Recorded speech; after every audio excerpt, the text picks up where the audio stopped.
Hello everyone, कैसे आप सब। आई होप आप सब बहुत मज़े में होंगे। Welcome to our YouTube channel hello studies. My name is Shruti Ajay Gupta and आज अगेन आपके सामने आपका चैप्टर ऑलवेज फ्रेश है। वही चैप्टर हम लेकर के आते हैं, भले उसे कितने भी बार पढ़ें, फ्रेश तो फ्रेश ही होता है। ठीक है, 3.3 में हम आए हैं। उसका हमने एक क्वेश्चन आपको सॉल्व करवाया था जिसमें linear division method and synthetic division method से एक पॉलिनोमियल को सॉल्व करना था आपको। ठीक है, और हमने नॉर्मल डिवीजन मेथड से भी आपको सॉल्व करके बताया था। सिर्फ एक ही और एक क्वेश्चन को ही सॉल्व किया था हमने, उसमें ही हमें बहुत टाइम लग गया था। क्या है, 2 डिवीजन मेथड करना है तो स्वाभाविक है टाइम तो लगेगा। और एक्स्ट्रा में हमने आपको नॉर्मल डिवीजन मेथड से भी सॉल्व करके दिखाया ताकि आपको ऐसा कोई भी कंफ्यूजन ना हो कि इससे ऐसा आंसर कैसे आता है। तो नॉर्मल में भी सेम आया, लीनियर में भी सेम आया, सिंथेटिक में भी सेम आया। क्लियर है। अब अगेन सेकंड क्वेश्चन देखते हैं। तो अब सेकंड क्वेश्चन में हम नॉर्मल डिवीजन मेथड से सॉल्व नहीं कराएंगे आपको। फर्स्ट हमने करा कि आपका जो क्या बोलना चाहिए, जो प्रॉब्लम है उसे हमने क्लियर कर दिया है। ठीक है, आपका कंफ्यूजन क्लियर कर दिया ताकि आपको कंफ्यूजन ना हो। अब देखिए सेकंड क्वेश्चन में चलते हैं।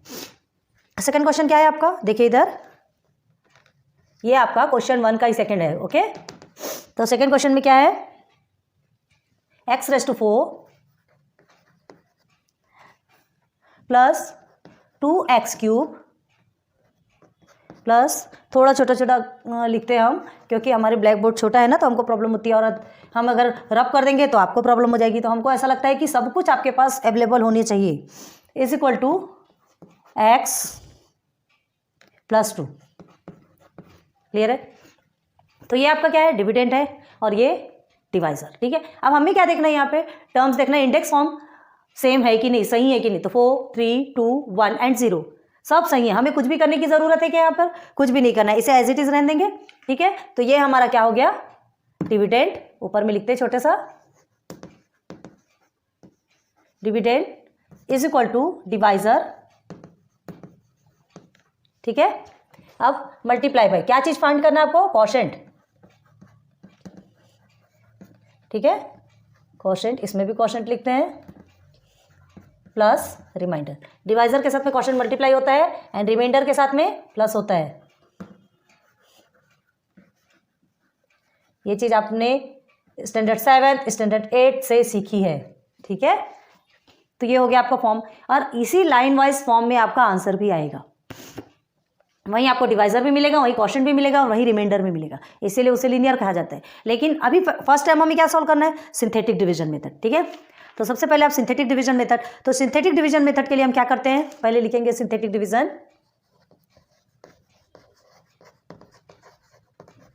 सिंथेटिक डिवीजन, ओके, इनबॉक्स कर देते हैं क्योंकि इसे हमें पहले सॉल्व करना है। ओके, तो देखिए इसमें हमें पहले लिख लेंगे डिविडेंड।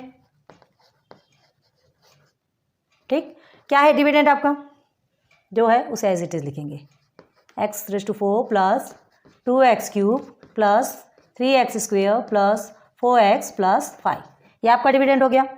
ठीक है, अब coefficient form of the dividend, ये डिविडेंड का कोएफिशिएंट फॉर्म लेंगे।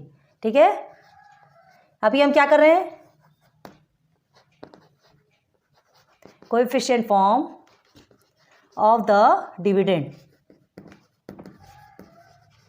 तो इसके कोएफिशिएंट फॉर्म क्या आएगा, कोएफिशिएंट फॉर्म का मतलब जिसमें सिर्फ और सिर्फ नंबर्स होते हैं। तो ये x⁴ है, इसके सामने कुछ नहीं है, मतलब 1 है, तो 1 लेंगे। सेकंड में क्या है, 2, थर्ड 3, देन 4, देन 5, 1 2 3 4 5, कितना एकदम सिस्टमेटिक लिखा है। ठीक है, 1 2 3 4 5 आपका ये हो गया। अब हमें लिखना है डिवाइजर। डिवाइजर क्या है आपका, x + 2। क्लियर है, x + 2 आपका डिवाइजर है। 2 के नीचे आप लाइन खींच लीजिए, +2 के नीचे, क्या, क्यों, क्योंकि हमें अपोजिट ऑफ डिवाइजर चाहिए, अपोजिट ऑफ डिवाइजर। क्लियर है, तो अपोजिट ऑफ डिवाइजर ये +2 है, तो हम क्या ले लेंगे, -2। हो गया क्लियर। अब हमें सिंथेटिक डिवीजन मेथड से सॉल्व करना है, तो क्या करेंगे, -2 को हम इधर साइड में लिखेंगे।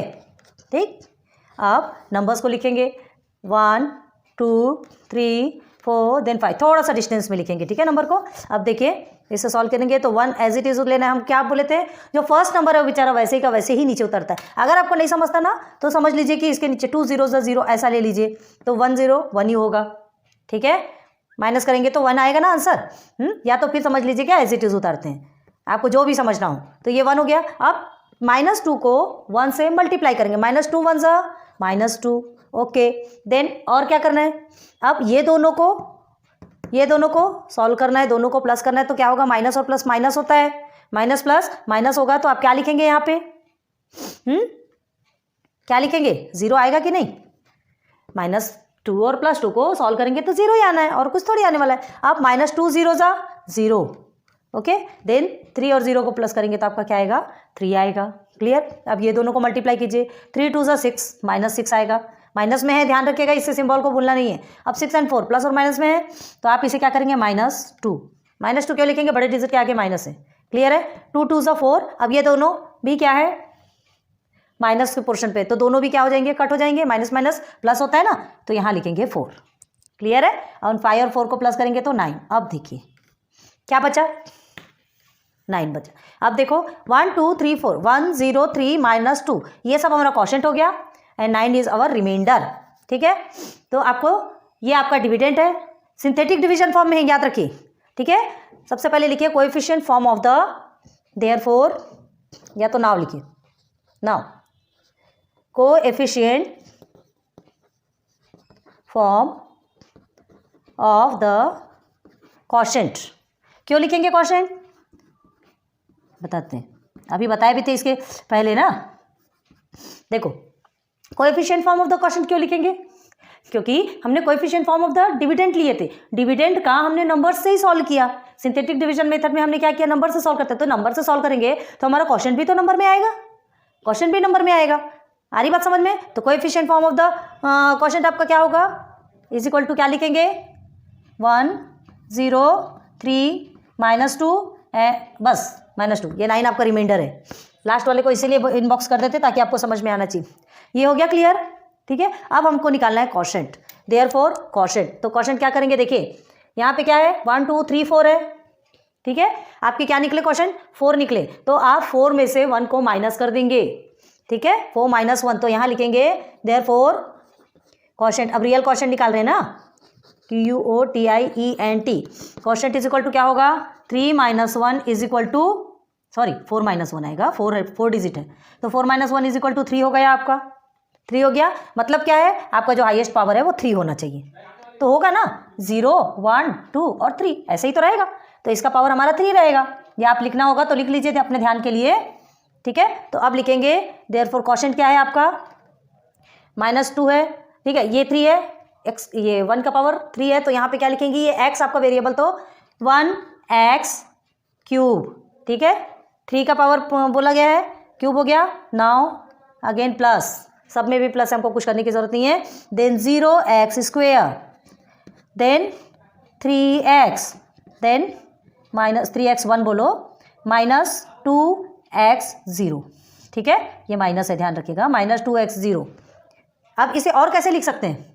ऊपर में लिख के दिखाएं आपको कि यहाँ दिख रहा है? चलिए यहाँ लिख के दिखा देते, फालतू गड़बड़ी मत हो। देखो ये आपने ये क्वोशिएंट के लिए लिया। ठीक है? तो लिखेंगे therefore QUOTIENT। Okay? Quotient is equal to, अब क्या लेंगे? 1x³ को हम क्या लिख सकते हैं? x³। ठीक है? नाउ 0x² को हमको लिखने की ज़रूरत नहीं है, 0 है, लिखने की ज़रूरत नहीं है। ठीक है? नाउ 3x लिखेंगे +2, बस यही आपका आंसर है। यही आपका क्वोशिएंट है, x³ + 3x + 2। यही आपका जब लीनियर डिवीजन मेथड करेंगे ना तब भी आपका यही आएगा। ठीक है? एंड रिमाइंडर तो ऑलरेडी गिवन है, आपको कुछ करने की जरूरत नहीं है। ये आ गया आपका 9 रिमाइंडर। हो गया क्या क्लियर? समझ में आ रहा है ना? तो ये आपका क्वोशिएंट हो गया, ये आपका रिमाइंडर हो गया। कैसे सिंथेटिक डिवीजन मेथड में किए? देखो ये चीज़ का ध्यान रखना, coefficient form of the dividend लिए हैं, मतलब जो डिविडेंड है उसका नंबर्स में लिए हैं, तो आपका coefficient form of the quotient भी आपका नंबर्स में आएगा। ठीक है? बाद में हमको उसमें वेरिएबल पुट करना है, जितना भी टोटल है उसका 1 माइनस करेंगे तो आपका हाईएस्ट पावर निकल जाएगा। हाईएस्ट पावर के हिसाब से फिर आप वैल्यू पुट करते जाएंगे और फिर उस बाद में ये बना लेंगे। क्लियर है? समझ में आ गया? तो चलो सिंथेटिक डिवीजन मेथड आपका क्लियर हो गया। अब इसके बाद चलना है लीनियर डिवीजन। ठीक है? सिंथेटिक डिवीजन आपका क्लियर हो चुका है। लीनियर डिवीजन, तो लीनियर डिवीजन के लिए थोड़ा सा चलो इधर देखते हैं। अब ये जो डिविडेंड वगैरह ये जो हम लिखे हैं, ठीक है, इसे ही हम इधर भी लेंगे, एरो ये पूरा जो है हम इधर भी ले रहे हैं। समझ में आ रहा? तो चलो क्या लिखेंगे अब उसके बाद? अब सबसे फर्स्ट हमको किससे खेलना है? x⁴। ठीक है? x⁴ से खेलना है। तो पहले लिख लीजिए इज इक्वल टू, ये समझ लीजिए ये आपका लिखा हुआ है, पहले इसे ही लिख दे क्या? चलो ठीक है, पहले इसे ही लिख देते हैं। लिखाता क्यों नहीं यहाँ पे कई प्लेस पे। x⁴ plus 2x³ plus 3x² plus 4x plus 5, ठीक है, यही है आपका डिविडेंड। अब हमें स्टार्ट करना है खेलना। मस्ती आ रही है, खेलना जरूरी है। तो जितने भी बार में जब तक कि हमारा x आता जाएगा तब तक हम उस x में ज़बरदस्ती क्या घुसाएंगे? +2। डिवाइज़र हमारा पूरा डिवाइज़र बाद में निकल के आना चाहिए, इसलिए +2 घुसाते जाएंगे। और वो +2 अंदर जाने के बाद फिर उसके कारण कोई एक अदर नंबर आएगा तो जस्ट उसका अपोजिट ले लेंगे, ठीक है, उसे कट करने के लिए। कट करते नहीं है, आपको बताया जा रहा है। चलो ये x4 है। फर्स्ट टर्म में आपको थोड़ा सा दुविधा हुई होगी, सेकंड में देखिए कैसे। x4 है। अब हम क्या करेंगे इस x4 में? कॉमन क्या लेने वाले हैं x4 में? x³ कॉमन ले लेते हैं। x³ हमने कॉमन ले लिया, एक x को छोड़ दिया, ठीक है। अब इस एक x में ज़बरदस्ती हम किससे घुसाएंगे? +2 को घुसाएंगे। अब देखो ये +2 को हमने ज़बरदस्ती घुसा दिया डिवाइज़र का, ठीक है, डिवाइज़र बन गया ना। ऐसे ही करते करते बहुत सारे x+2 आएंगे, सब साइड में हो जाएंगे, ठीक है। तो वो आपका डिवाइज़र निकल जाएगा और ये एक्स्ट्रा जो बचेंगे वो आपका क्वोशिएंट हो जाएगा। जैसे कि ये x³ + 3x+2 यही आने वाला है। अभी देखो, ठीक है, x+2 हो गया आपका। अब क्या करना है? बहुत ध्यान दो, अभी हम आगे कहीं नहीं बढ़ेंगे। तो क्या करना है? x+x³ और x तो आपका x4 हो गया, ये तो ऑलरेडी है, ठीक है। अब ये क्या आ रहा है इसके साथ में करें तो? इसके साथ में करेंगे तो हमारा क्या आ रहा है? 2x³ आ रहा है। अब इस 2x³ को हटाने के लिए हमको क्या करना पड़ेगा? -2x³ लेना पड़ेगा, तभी तो प्लस और माइनस कट होगा। आ रही बात समझ में? तो उसके लिए हमको क्या लेना पड़ेगा? -2x³। तो हम यहाँ ले लेंगे -2x³। आ रही बात समझ में? ये +2x³ बन गया, -2x³ हमने ले लिया। समझ आ रहा? अब बाकी चीज़ों को एज इट इज़ लिखेंगे। प्लस ये 2x³, हाँ ये 2x³ आपका, ये कोइंसिडेंस है कि ये सेम आया, नहीं तो इसको मत छोड़ देना। अभी हमने सिर्फ इससे खेले, ये सब बचा है, तो ये 2x³ को भी हमको लिखना है। 2x³ plus 3x² plus 4x plus 5। Clear हो गया? बहुत ध्यान देना है, नहीं तो पता चल रहा है कि ये 2x³ आपने छोड़ दिया धोखे से। ये माइनस हमने इसके लिए लिया। अब देखो क्या होता है। अब यहाँ देखो ये दोनों भी कट हो सकता है, माइनस और प्लस तो काट दिया हमने। अब चलिए अब ये सबको एज इट इज़ लिखेंगे, x³ प्लस x+2। इससे हमें कोई मतलब नहीं, क्योंकि हमारा ये निकल चुका, ठीक है। क्वेश्चन का एक क्वेश्चन निकल गया और डिवाइज़र का एक पार्ट निकला। अभी चलते चलिए, ठीक है। ये दो भी कट हो गए तो सीधे सीधे इसे लेंगे प्लस 3x²। अब ये इस 3x² से खेलेंगे, क्योंकि ये दोनों तो ऑलरेडी कट हो चुके हैं, ठीक है, प्लस माइनस है तो 3x² से खेलेंगे। तो क्या करेंगे? 3x² में क्या लेने वाले हैं? 3x लेंगे। चलो पहले लिख दे क्या, नहीं तो आपको कन्फ्यूजन होगा। चलो 3x² प्लस 4x प्लस 5, ठीक है। अब देखो, अब इस 3x² से खेलेंगे। x³ x+2 आपने वैसे ही उतार दिया, प्लस 3x² है तो एक x हमको अंदर लेना है, तो 3x हो गया। एक x हमने अंदर ले लिया, जबरदस्ती ये +2 को अंदर घुसाया, ठीक है। तो अब देखो ये 3x और x क्या होता है? 3x² होता है, मतलब ये तो यहाँ पर है, ठीक है। लेकिन ये +2 आया, तो अब ये +2 3 2 6 हो जाएगा, मतलब 6x प्लस 6x हो जाएगा। तो ये कहाँ से आया? हमको क्यों लेना है? हमको आंसर निकालने के लिए लेना है। ये जबरदस्ती हमको लेना ही लेना है। x+2 सेम आया ना इसके जैसा। अब ये 6x प्लस आ गया, 3 2 6 करेंगे और x साथ में लेंगे तो प्लस 6x आएगा। अब इसको कट करने के लिए हमको क्या करना है? -6x लेंगे, तभी ये दोनों कट होगा। तो -6x को यहाँ लिख देंगे। आ रहा है क्लियर समझ में? ठीक है। अब इसके बाद अगेन 4x प्लस 5। ये हम इसलिए मिटा नहीं रहे हैं, ये एरो आप देखिए तो आपको जल्दी समझ में आएगी चीज़ें। यहाँ तक समझ आ गया? चलो अब आगे बढ़ेंगे। अब हमें किससे खेलना है? अभी खेलना तो नहीं, अभी ये दोनों में सॉल्व होगा। देखो -6x और प्लस 4x, x है दोनों भी, तो दोनों सिंप्लीफाई हो सकते हैं। तो पहले एज इट इज लिख के उसे सिंप्लीफाई करेंगे। बहुत ध्यान दीजिएगा ना। 3x x+2। अब ये सबको कुछ भी नहीं करना है आपका। देखो x³ सॉरी x³ है, हमने स्क्वायर लिख दिया। x³ और 3x दो निकल गए ना आपके। देखो यहीं ये भी कर रहे हैं, यहीं ये भी कर रहे हैं, आपको सब कुछ समझ में आएगा। हो गया। अब -6x और प्लस 4x को करेंगे तो क्या होगा? -2x। 6 और 4 को माइनस करो, 2x आएगा। माइनस क्यों आएगा? बड़े डिजिट के आगे माइनस है, प्लस 5। अब इस 2x के साथ में खेलना है। जब तक x खत्म नहीं होता था तब तक हमको खेलते रहना है। x+2 plus 3x x+2। अब -2x है तो -2 बाहर निकल जाएगा, x अंदर रह जाएगा ना। -2 और x -2x हो गया। अब इसमें भी हमको +2 को ऐड करना है, जबरदस्ती ऐड करना है, काम धंधे कुछ नहीं लेकिन ऐड करना है, ठीक है। अब ये तो 2x हो गया माइनस 2x। अब ये दोनों को कर लो तो कितना होगा आपका -2 + 2 2 2 = 4। ठीक है, तो -4 आ गया आपका। -4 को कट करने के लिए हमें क्या लेना है, +4 लेना है, तभी -4 और +4 कट होगा। तो हमें यहाँ पे क्या चाहिए, +4। समझ आ गया। चलो अब ये हमारा 5 एज इट इज लिख देंगे। अब ये दोनों में देखिए, ये दोनों भी सिंप्लीफाई हो सकते हैं। ठीक है, तो अब देखो x³ x + 2 again 3x x + 2 again -2 x + 2 और ये हो गया आपका 4 और 5 9। क्लियर है। अब देखिए कैसे आता है, ये जो डिविडेंट है, ठीक है, यहाँ पे आपका डिविडेंट आएगा। अब यहाँ आपका क्वोशिएंट आएगा। क्या है क्वोशिएंट आपका, x नहीं सॉरी डिवाइजर आएगा, डिवाइजर ये x2 x2 x2 ये तीनों एक हो गए, कॉमन होके बाहर निकल गए। ठीक है, अब जो एक्स्ट्रा बचा x³ + 3x माइनस, एक मिनट कहीं तो भी गलती हुई,